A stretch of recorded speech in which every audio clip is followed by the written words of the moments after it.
దేశీయంగా గత పండుగల సీజన్లో కార్ల విక్రయాలు పెరిగాయి.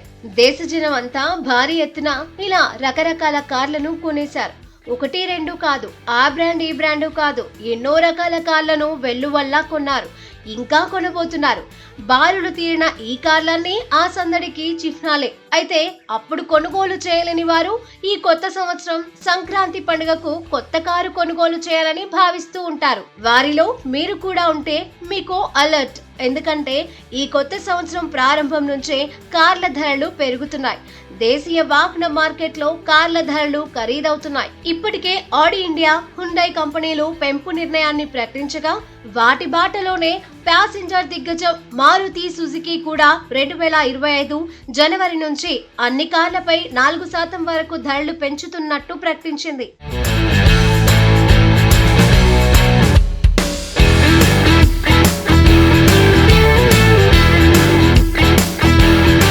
ఈ మేరకు ఎక్స్చేంజ్ ఫైలింగ్ లో పేర్కొంది.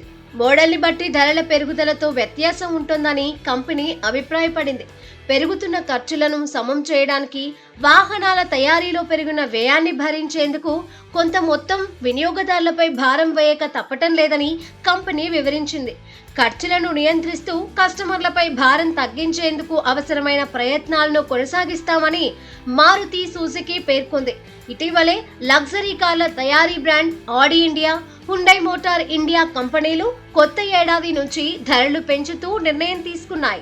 ఆడి ఇండియా 3% మేర పెంపును అమలు చేయగా, హుండై మోటార్ ఇండియా అన్ని మోడళ్లపై 25,000 రూపాయల వరకు పెంచింది. ధరల పెంపు అనేది కారు మోడల్, వేరియంట్ ఆధారంగా ఉంటోందని, అత్యధికంగా 4% మేర ధరలు పెంపు ఉండొచ్చని కంపెనీ వర్గాలు తెలిపాయి.